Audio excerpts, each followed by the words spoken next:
Hello there. Welcome to Lotus Sleep. It is late. Outside, the world has settled into stillness. Streetlights cast soft halos on empty sidewalks. Cars have stopped moving. Neighbors are tucked beneath blankets. Even the wind seems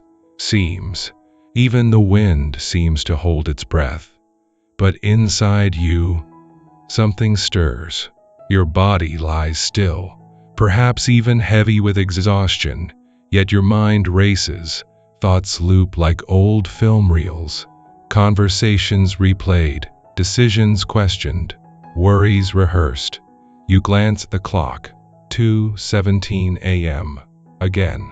You're not alone in this. In our modern age, overthinking at night has become a shared human condition, not a personal failing. Our days are saturated with stimulation, screens, schedules, expectations. By evening, the mind, finally unoccupied by external demands, turns inward and finds a backlog of unresolved feelings, unspoken words, and imagined futures. And so it begins to churn. But tonight, there's no need to fix anything. No need to solve, sort, or silence your thoughts. You don't have to earn rest. Rest is already here, waiting beneath the noise. This hour doesn't belong to productivity or problem solving. It belongs to stillness, to softness, to the quiet courage of simply being with yourself as you are. So let go of the idea that you must stop thinking to sleep. That's not the goal.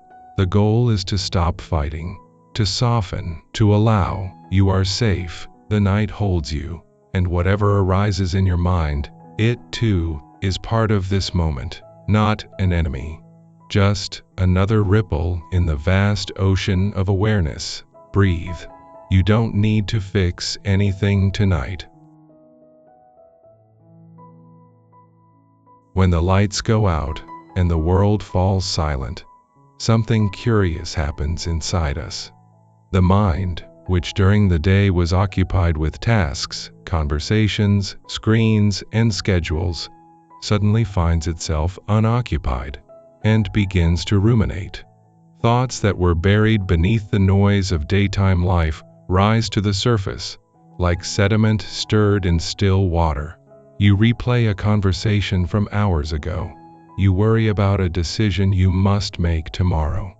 You question your worth, your choices, your future. And the harder you try to quiet the mind, the louder it seems to become. This experience is not a personal failing.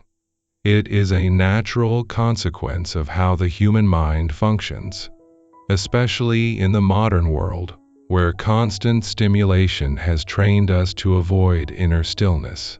But more profoundly, from a Buddhist perspective, nighttime overthinking reveals something essential about the structure of suffering itself. The Buddha taught that the root of mental unrest lies not in external circumstances, but in internal patterns of clinging upadana and craving tanha. These are not dramatic emotions. They are subtle, habitual tendencies that operate beneath conscious awareness. Craving appears in three forms: craving for sensual pleasure, craving for existence, the desire to become someone or something, and craving for non-existence, the wish to escape, to disappear, to be done with it all. At night, when distractions fade, these cravings often manifest as repetitive thoughts, seeking reassurance, resolution, or relief. During the day, the mind is kept busy. Emails demand replies, meetings require presence, children need attention. Even scrolling through social media provides a stream of micro-stimuli that keep the attention outwardly focused.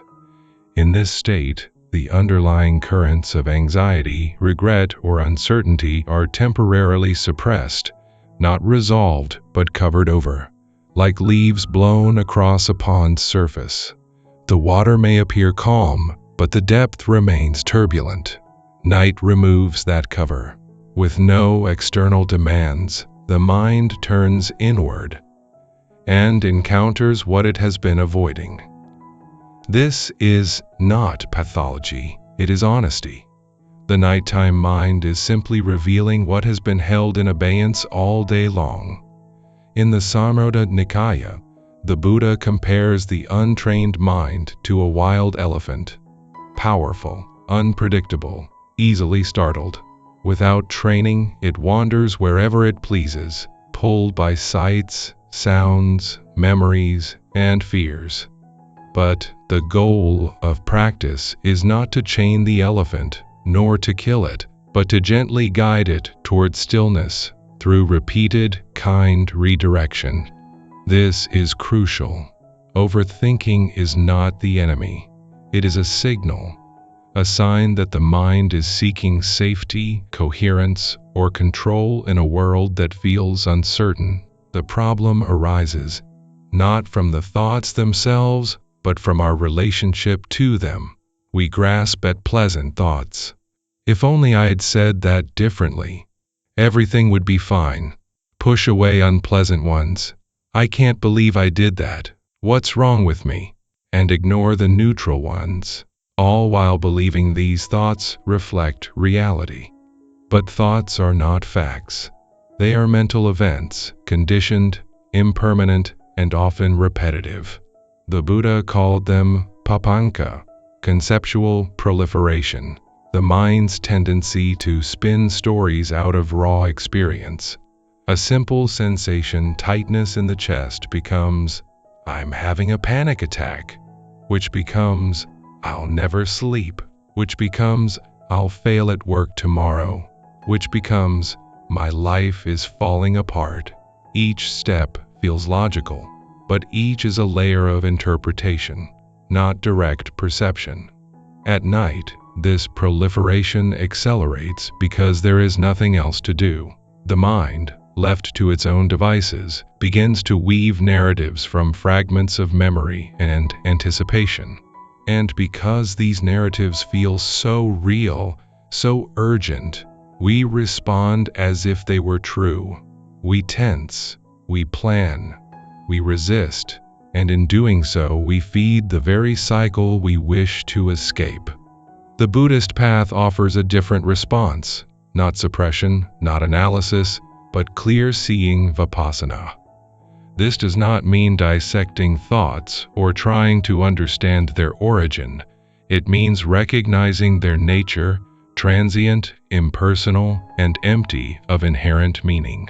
For example, when the thought I'm a failure arises, instead of believing it or arguing against it, you might simply notice, this is a thought of self-judgment. It has arisen due to past conditioning. It will pass. No drama, no identification, just acknowledgement. This shift, from I am thinking to thinking is happening, is subtle but transformative. It creates space between awareness and content, and in that space, freedom arises. Importantly, this is not passive resignation. It is active non-attachment. You are not denying your feelings or pretending everything is fine. You are simply refusing to add fuel to the fire.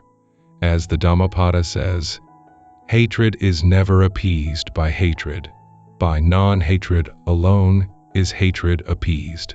Similarly, anxiety is never calmed by more anxiety, only by non-resistance. By allowing without indulging can the mind find rest. So tonight, if your mind is racing, remember, this is not a sign that something is wrong with you. It is a sign that you are human, and that your mind is doing what minds do when given the chance to speak. The invitation is not to silence it, but to listen without getting lost. You don't need to fix the thoughts. You only need to stop mistaking them for truth. And in that recognition, the grip loosens, not all at once, but gradually, like ice melting in warm water.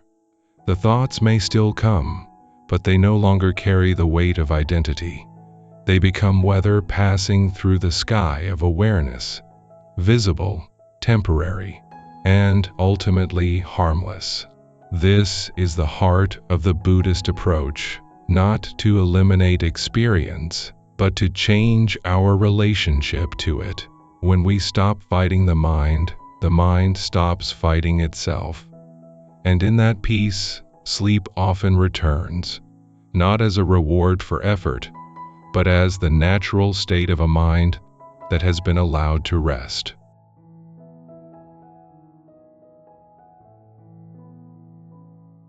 There was once a monk named Ryokan, who lived in a small hermitage nestled high in the mountains of Echigo, in what is now northern Japan.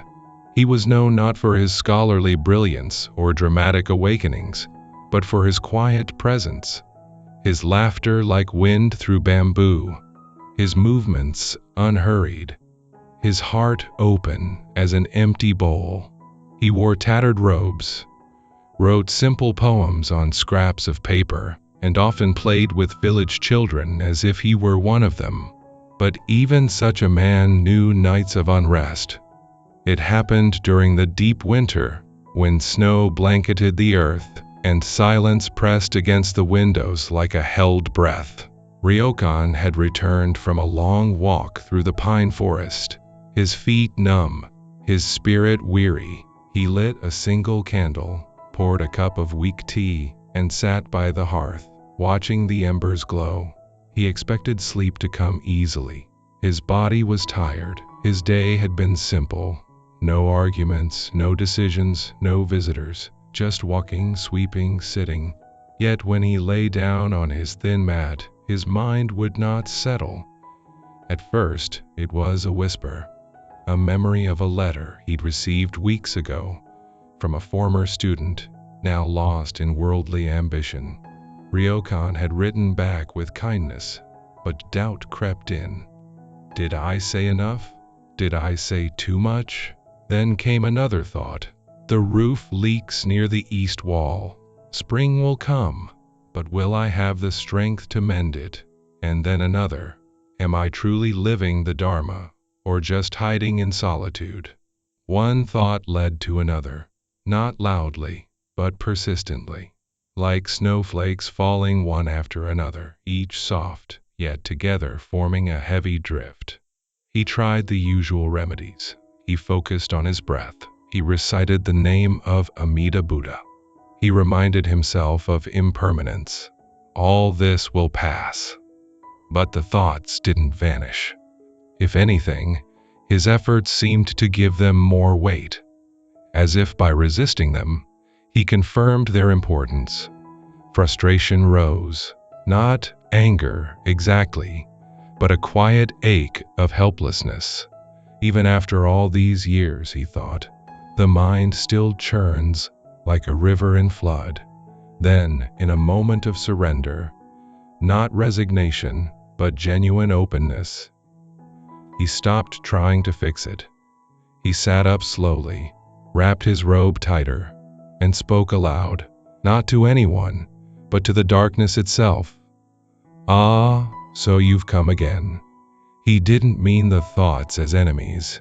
He meant them as old companions, familiar, perhaps burdensome, but not malicious. Like crows returning to a familiar tree at dusk. And then, in a gesture both tender and wise, he did something unexpected. He imagined each thought as a traveler arriving at his door in the storm, cold, tired, seeking shelter. Instead of turning them away, he bowed slightly and said, "Welcome, please, sit by the fire." He didn't invite them to stay forever. He didn't ask them to explain themselves. He simply made space. In his mind's eye, he saw the anxious thought about his student take a seat on a cushion. The worry about the roof leaned against the wall, catching its breath. The doubt about his practice curled up near the hearth like a cat. And Ryokan? He sat among them. Not as their master, not as their victim, but as their host. He offered no advice, no solutions, no judgments, just presence. And something remarkable happened. Without resistance, the thoughts lost their urgency. Without being chased or suppressed, they began to soften. Like logs in a fire that have burned down to coals, they glowed faintly, then settled into quiet warmth. One by one, they ceased demanding attention. Not because they were gone, but because they were no longer at war with the silence. Ryokan lay back down. His body was still tired. His mind was not perfectly empty, but the tension, the subtle clutching that had kept him awake, had dissolved. He fell asleep not when the thoughts stopped, but when he stopped fighting them. This story is not about achieving perfect mental stillness. It's about changing your relationship with what arises. Most of us treat nighttime thoughts like intruders. We bolt the doors, draw the curtains, and whisper, "Go away." But the harder we push, the more they press against the windows. What if, instead, you greeted them? Not with enthusiasm, not with fear, but with the quiet acknowledgement of someone who has seen this before. Ah, there you are again. You don't have to believe the thought. You don't have to follow it into the labyrinth of what, if, and if only. You don't even have to understand it. You simply allow it to be there, like rain on the roof, like wind in the trees. This is not passive.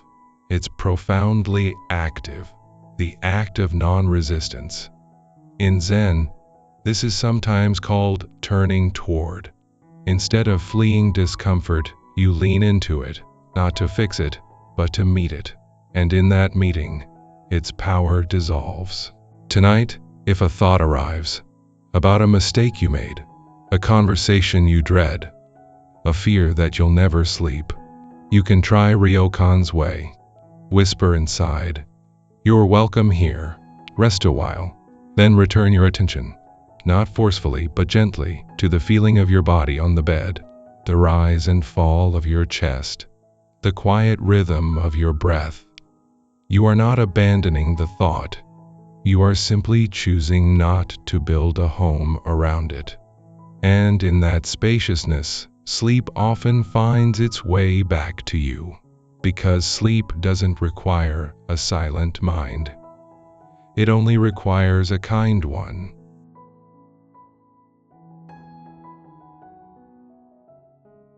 Imagine for a moment that your awareness is a house, not a grand palace, not a fortress, but a simple dwelling on a quiet hill. Wooden floors, paper screens, a small garden out back, windows open to the sky. This house is always here, steady, unmoving. Now, thoughts come and go like visitors. Some arrive with urgency, a messenger bearing news. Others drift in like mist, soft, formless, barely there. Some bring laughter, others, sorrow. Some stay for a minute, others linger for hours, pacing the halls, rearranging the furniture. But here's the crucial point. The visitors are not the house. Yet so often we forget this. A thought arises, "I'm not good enough." And we believe it's the truth of who we are. We hand it the keys, let it redecorate the rooms, change the locks. Soon, the house feels unfamiliar, cramped, haunted. Or a memory surfaces of a harsh word spoken years ago, and we relive it as if it's happening now, letting it stain the walls with shame. Or we imagine tomorrow's meeting going poorly, and suddenly the future invades the present, filling every corner with dread. In each case, we've mistaken the guest for the owner. The Buddha taught that all phenomena, including thoughts, are anatta, not self. They arise due to causes and conditions, exist for a time, and pass away. They have no permanent essence. They are not you. You are the awareness in which they appear. Like the sky holding clouds, the sky does not become the thunderstorm. It does not panic when lightning flashes. It simply holds, vast, open, unshaken. When the storm passes, as all storms do, the sky remains. So too with you. Tonight, when a thought arises, especially one that feels heavy, sticky, or urgent, pause. Ask yourself softly, is this me? Or is this a visitor? Don't answer intellectually. Just feel the difference. The thought has a texture, an edge, a weight, a story. But the awareness that notices it, that is smooth, boundless, quiet. You don't need to eject the visitor. You don't need to argue with it or entertain it. You only need to remember, this is not my home. I am the home. This shift changes everything. Because when you stop identifying with the thought, its power fades. It's like watching a movie. If you forget it's fiction, you suffer with the characters. But if you remember it's just light on a screen, you can watch without being swept away. Overthinking thrives on identification. I am anxious becomes anxiety is passing through. I am failing becomes anxiety is passing through. I am failing becomes a story of failure is visiting. I can't sleep becomes the thought I can't sleep is here. This isn't denial, it's clarity. And with clarity comes freedom. Freedom to let the thought be without feeding it, fighting it, or following it. You might even smile inwardly, as Ryokan did. Ah, there's that old story again. Hello, old friend. You can sit, but you don't get to stay. And in that gentle boundary, peace returns, because peace was never lost. It was only obscured by the belief that you were the storm.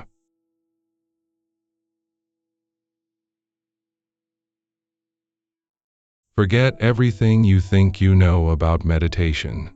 Tonight, there is no need to sit upright, close your eyes with determination, or focus like a laser on your breath. You are lying down. You are tired. Your mind is busy. And that's perfectly okay. What I offer you is not a technique, but a gesture. Small, almost invisible, gentle noticing. Here's how it works. When a thought arises, and it will, don't engage with it.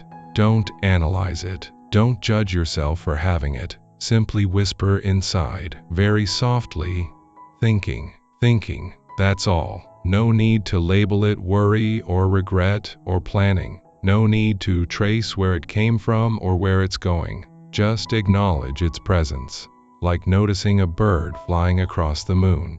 Then, without force, let your attention drift back to the sensations of your body. The pressure of your head on the pillow, the warmth of the blanket over your legs, the slow, quiet movement of your belly as you breathe. If your mind wanders again, which it will, just repeat. Thinking. This is not about stopping thoughts. It's about changing your relationship to them. Most mindfulness practices aim for concentration, holding attention steady on one object. But when you're exhausted, concentration feels like work, and work keeps you awake. Gentle noticing is different. It's not about holding on. It's about letting go repeatedly, with kindness. Think of it like walking through a field of tall grass. Each time you notice you've strayed from the path, you don't scold yourself. You just turn back, gently, and keep walking. The path isn't perfection. It's the act of returning. And each return is a tiny act of care. Now, what if you notice yourself trying too hard to do this? That's just another thought. Whisper, trying, and relax again. There is no failure here. Even the moment you realize you've been lost in thought is the practice. Because awareness has returned. This is the heart of Buddhist mindfulness, not control, but recognition. The Pali word for mindfulness is sati, which means to remember, not to remember facts, but to remember where you are, right now, in the body, in the breath, in the quiet hum of the night. You don't need to achieve mindfulness. You only need to touch it, briefly, softly, again and again. And if you fall asleep in the middle of it, perfect. That's the whole point. This practice isn't meant to keep you awake. It's meant to help you rest while awake, so that sleep can come naturally. So tonight, let go of any idea that you must do it right. Just whisper, thinking, and return to the simplicity of sensation. Over and over. Like waves returning to shore. No drama, no effort, just this. Few experiences are as frustrating as lying in bed, wide awake, while desperately trying to fall asleep. The clock glows 2:34 a.m. Your body is heavy with exhaustion, yet your mind races with thoughts about tomorrow's meeting, yesterday's argument, or the sheer injustice of being unable to sleep again. You close your eyes tighter. You command yourself, just sleep. But the more you try, the more alert you become. Your heartbeat quickens, your jaw clenches. Your jello feels too hot, then too cold. Sleep, which should come naturally, now feels like a distant shore you can see but never reach. This is the central paradox of insomnia. The very effort to sleep prevents it. From a Buddhist perspective, this struggle mirrors a deeper spiritual dilemma. The tension between doing and being. Modern life trains us to solve problems through action, identify the issue, apply effort, achieve the result. But sleep is not a problem to be solved. It is a process to be allowed. And the moment we treat it as a task, we activate the very system that blocks it, the striving, controlling, outcome-oriented mind. The striving, controlling, outcome-oriented mind. The Buddha never taught techniques for falling asleep. Instead, he pointed to the principle of vasaga, letting go, relinquishment, release. In the Majjhima Nikaya, he describes the path to liberation as the fading away of craving through non-clinging. This is not passive indifference. It is an active, moment-to-moment choice to stop grasping, even at the idea of peace itself. Sleep operates on the same principle. It cannot be seized, it can only be received, when the conditions are right, and the mind is no longer resisting. Consider the analogy of floating in water. If you panic and thrash, you sink. But if you relax, spread your limbs, and trust the water to hold you, you float effortlessly. Sleep is like that. It requires surrender, not strategy. This is where the concept of Wu Wei, often translated as non-action or effortless action, from Taoist and Zen traditions, becomes deeply relevant. Wu Wei does not mean doing nothing. It means acting in harmony with the natural flow of things, without unnecessary force. A farmer doesn't pull on the rice shoots to make them grow. She prepares the soil, plants the seeds, and trusts the process. Similarly, you cannot force sleep. You can only create the conditions for it. Darkness, quiet, safety, and then let go. But how do you let go when your mind is churning? The key is to distinguish between intention and effort. You can have the intention to rest without exerting effort to achieve it. For example, you can lie down with the gentle wish, "May my body rest, may my mind soften." But the moment you add pressure, "I must sleep now or I'll be ruined to tomorrow," you introduce tension. This pressure stems from a subtle form of craving, the desire for a specific outcome, deep, uninterrupted sleep, and aversion to its opposite, wakefulness, fatigue. The Buddha identified this as dukkha, the suffering that arises when we cling to how we want things to be, rather than accepting how they are. Tonight, you can practice a radical form of acceptance. It's okay to be awake, not as resignation, but as permission. You give yourself full allowance to lie here, eyes open or closed, thoughts coming and going, without demanding that it be otherwise. This doesn't mean you prefer wakefulness. It means you stop fighting reality. When you stop fighting, something remarkable happens. The nervous system begins to downshift. The sympathetic fight or flight activation that keeps you alert starts to recede. The parasympathetic rest and digest system gently takes over. Heart rate slows, muscles relax, breath deepens, and in this physiological shift, the door to sleep quietly opens. But note, you don't enter through force, you simply stop blocking the doorway. This is the essence of non-doing. You are not trying to relax. You are ceasing to tense. You are not trying to sleep. You are ceasing to resist wakefulness. The Zen teacher Shunryu Suzuki once said, "To give your sheep or cow a large, spacious meadow is the way to control them." Apply this to the mind. Instead of corralling your thoughts into silence, give them vast open space. Let them roam. Don't chase them. Don't feed them. Just let them be. In this spaciousness, they lose their power. A thought shouted in an empty field echoes briefly, then fades. But a thought whispered in a small, enclosed room bounces off the walls endlessly. So tonight, expand the meadow, widen the space around each thought. And in that openness, rest becomes possible, even if sleep does not immediately follow. Remember, rest is not the same as sleep. Rest is a state of being, available even while awake. Your cells repair. Your immune system strengthens. Your emotional resilience rebuilds.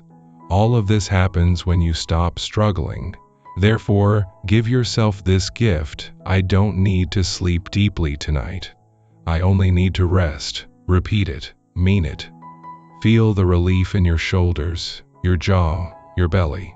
And in that release, you may find, as countless practitioners have before you, that sleep arrives not as a conquest, but as a quiet companion who joins you when you stop looking for it.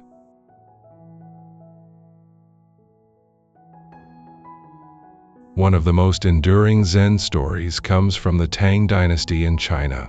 A learned scholar, proud of his extensive knowledge of Buddhist scriptures, traveled for weeks to visit a renowned Zen master known for his profound insight. Upon arrival, he bowed respectfully and declared, "Venerable Master, I have come to study Zen with you." The master nodded silently and gestured for the scholar to sit. As they faced each other in the quiet hut, the scholar began to speak, eagerly, confidently, listing all he had studied: the Heart Sutra, the Lotus Sutra, the commentaries of Nagarjuna, the meditation manuals of Z. He spoke of emptiness, dependent origination, the Bodhisattva path. His words flowed like a river, impressive in their breadth and precision. The master listened without interruption. Then, without a word, he reached for a teapot and began to pour tea into the scholar's cup. The cup filled. The master kept pouring. Tea spilled over the rim, onto the table, dripping onto the floor. "Master," the scholar exclaimed, alarmed. "The cup is full. It can hold no more." The master set down the pot. "Exactly," he said. "Like this cup, your mind is already full of theories, opinions, concepts, and conclusions. How can I show you Zen if you bring me a cup that is already full? The scholar fell silent. In that moment something shifted. He realized he had come not to learn, but to display, not to empty, but to fill further. And true understanding could not enter until there was space. This story is not merely about intellectual humility. It speaks directly to the condition of the overthinking mind at night. Consider your mind right now. Is it empty, or is it already full? Full of plans for tomorrow, full of regrets from yesterday, full of questions with no answers, full of stories about who you are, what you've done wrong, what might go wrong. Each thought is another drop of tea poured into a cup that has no more room. And yet, in the quiet of night, you keep pouring. You replay a conversation, adding new interpretations. You imagine a future scenario, layering in details of failure or embarrassment. You analyze your insomnia itself. Why can't I sleep? What's wrong with me? Will this ever end? Each of these is another stream of tea, well-intentioned perhaps, but ultimately overflowing. The tragedy is not that the cup is full. The tragedy is that you believe you must keep filling it. That resolution, clarity, or peace depends on adding more. But the Zen master's lesson is clear. You don't need to empty the cup. You only need to stop pouring. This is a profound relief. You are not required to clear your mind of all thoughts. You are not expected to solve every problem before sleep. You don't need to achieve mental purity or perfect stillness. You only need to cease adding to the overflow. How? By practicing what the Buddha called appamada, heedfulness or non-proliferation. In the Madhupindika Sutta, he explains that suffering arises when sense contact leads to feeling, which leads to perception, which leads to thinking, which leads to papanka, conceptual elaboration, the mind's endless commentary. But if, at any point, you simply note the experience without elaborating, the chain stops. At night, this means, when a thought arises, don't follow it into the next sentence. Don't ask, "What does this mean?" or "What should I do about it?" Don't rehearse responses or build scenarios. Just let it be. One drop, one moment, and then stop. Don't pour more tea. This is not suppression. It's restraint. Like closing the tap on a faucet that's been left running. The water already in the sink remains, but no new water enters. And over time, the surface settles. Your mind tonight may be full. That's okay. It has been full all day. But the night is not the time to add more. The night is the time to let the contents settle, to allow the mud to sink, so the water can become clear again. You don't need to dump out the tea. You don't need to scrub the cup. You only need to stop pouring, and in that cessation, space naturally appears, not through effort, but through non-addition. So tonight, when a thought invites you into its story, pause. Ask gently, "Do I need to add to this right now?" The answer is always no. Let the cup be full, let the tea spill, and trust that by morning, the mess will have dried, and you'll have room for something new.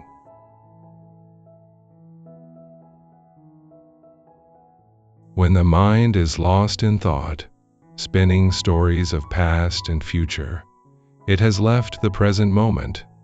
But your body has not. Your body is always here, anchored in the now by the simple, undeniable fact of sensation. This is why in every major Buddhist tradition, the body is offered as the primary refuge for a scattered mind. The Buddha himself, in the Anapanasati Sutta, the discourse on mindfulness of breathing, taught that mindfulness of the breath is of great fruit, of great benefit. leading to the removal of distracting thoughts. But crucially, this practice is not about controlling the breath. It is about knowing it, meeting it exactly as it is, without alteration. Tonight, as you lie in bed, you can return to this ancient anchor, not as a technique to force sleep, but as a gentle way to come home to yourself. Begin by softening your intention. You are not trying to focus or concentrate.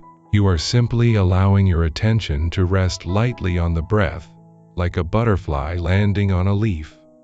Notice the natural rhythm already present, the slight coolness as air flows in through your nostrils, the faint warmth as it flows out, the gentle rise of your abdomen as your lungs fill, the soft fall as they empty, the tiny pause, almost imperceptible, between exhale and inhale. There is no need to deepen the breath, slow it down, or make it correct. The breath knows how to breathe. Your only task is to witness it. If your mind wanders, and it will, don't judge yourself. Don't sigh in frustration. Simply notice, the mind has drifted. Then, without force, guide attention back to the next breath, not as a correction, but as a kindness. This is not about achieving a state of perfect focus. It's about cultivating a relationship of intimacy with the present moment. Each return is a quiet act of care, like tucking a child back into bed after they've rolled out in their sleep. Why does this work? Because the body exists only in the present.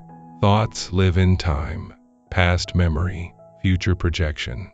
But the sensation of breath, the weight of your limbs, the contact of skin on fabric, these are happening now. By turning toward them, you interrupt the mind's narrative loop and re-establish contact with reality. Neurologically, this shift activates the insula and anterior cingulate cortex, brain regions associated with interoception awareness of internal states and emotional regulation. Simultaneously, it deactivates the default mode network, the brain system responsible for self-referential thinking, rumination, and mental time travel. In other words, feeling your breath literally quiets the part of the brain that overthinks. But you don't need to know the science, you only need to feel. Importantly, this practice is not about eliminating thoughts. Thoughts will continue to arise. The difference is that you are no longer lost in them. You are aware of them, while remaining grounded in the body. This creates a dual awareness, thoughts in the foreground, breath in the background, like clouds moving across a vast sky. The sky does not chase the clouds, it holds them. Over time, this builds what psychologists call metacognitive awareness, the ability to observe your own thinking without being swept away by it. You begin to see thoughts as events in the mind, not commands to be obeyed or truths to be believed. And for sleep, this is essential, because insomnia thrives on identification. I am anxious. I am failing. I am broken. But when you're anchored in the body, you remember, I am breathing. I am resting. I am here. You don't need to fight the thoughts. You only need to stay connected to the breath. Even if your attention drifts 100 times, each return matters. Each one is a thread weaving you back into the fabric of the present. And if, in the midst of this, sleep comes, so much the better. But if not, you are still resting, still healing, still practicing the deepest form of self-care, presence. So tonight, let the breath be your companion, not a tool, not a task, but a quiet friend who has been with you since birth and will stay with you until the end. Feel it, trust it, rest in it, and let everything else drift away. The nighttime mind is a problem solver. It scans the landscape of your life for loose threads, unanswered emails, unresolved conflicts, unmade decisions, and tries to tie them up before dawn. It replays conversations, searching for the perfect thing you should have said. It imagines future scenarios, rehearsing responses to potential threats. It reviews your performance, cataloging mistakes and missed opportunities. All of this happens with the best of intentions to protect you, prepare you, perfect you. But the cruel irony is that this problem-solving rarely solves anything. Instead, it exhausts you, amplifies anxiety, and delays the very rest you need to face tomorrow with clarity. From a Buddhist perspective, this pattern reveals a deep misunderstanding, the belief that wisdom arises through mental effort, especially at night. But the Buddha taught that true insight arises not from thinking, but from stillness. But from insight arises not from thinking, but from stillness. In the Kalama Sutta, he advises against relying on reports, legends, traditions, scripture, logic, inference, or the appearance of competence. Instead, he points to direct experience, what you know for yourself to lead to harm or benefit. And what do you know from your own experience about solving problems at 3 a.m.? Rarely does a middle-of-the-night insight hold up in the light of day. More often, it's distorted by fatigue, fear, and isolation. The mind, deprived of sensory input and social feedback, becomes a hall of mirrors, reflecting and magnifying its own distortions. This is why the night is not the time for resolution. It is the time for surrender. The Buddha himself often remained silent when asked speculative or unanswerable questions about the origin of the universe, the nature of the self after death, the precise mechanics of karma. In the Akakanteya Sutta, he lists 4 incomprehensible topics that should not be pondered, as they lead to madness and vexation. Why? Because some truths are not accessible through thought. They reveal themselves only through lived experience, patience, and rest. Similarly, many of the issues your mind wrestles with tonight do not require immediate answers. They require space, time, perspective, and, above all, rest. So tonight, offer yourself this profound permission. Nothing needs resolution now. Say it slowly. Let it sink in. The email can wait. The apology can wait. The decision can wait. The self-criticism can wait. Even the fear, what if I never sleep again, can wait.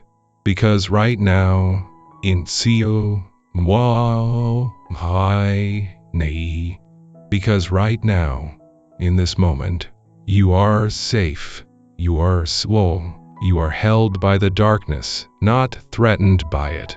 The night is not your adversary.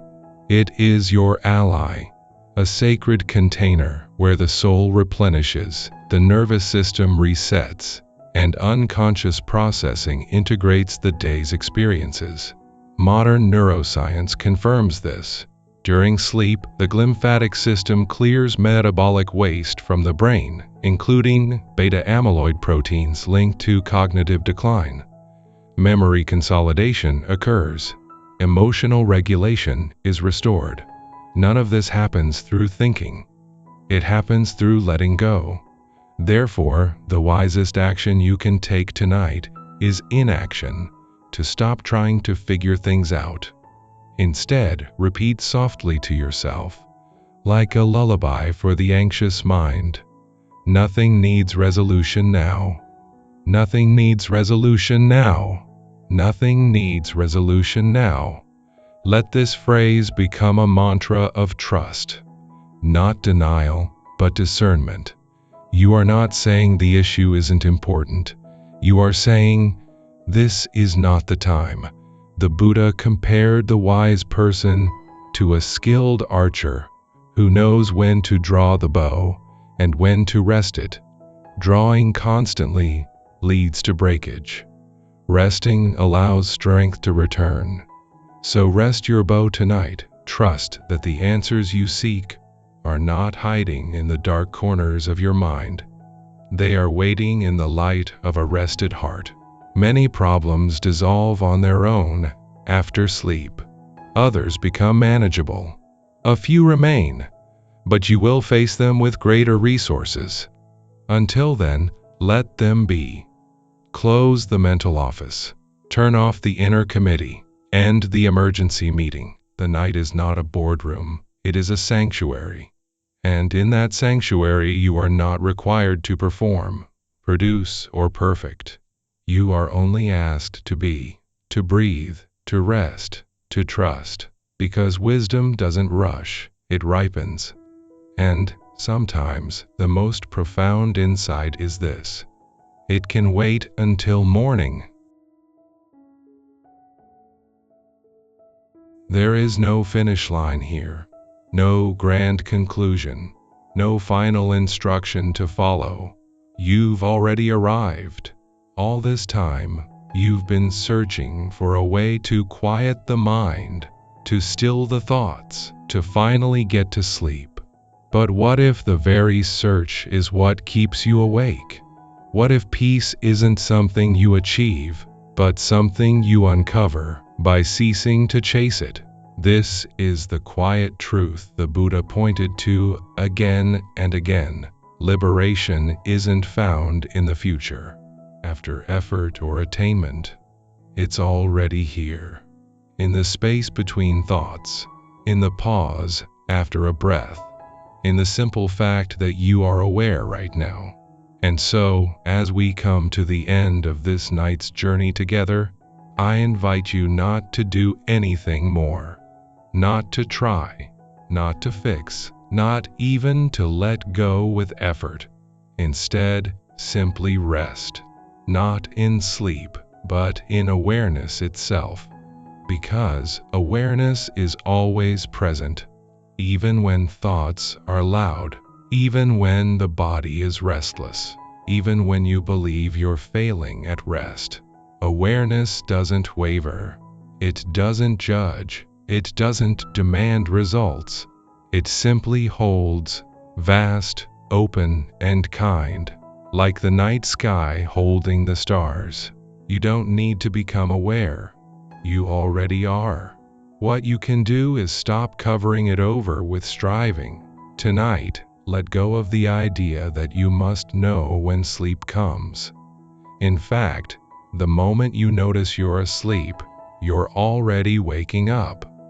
Sleep, like dew on grass, forms silently, without announcement.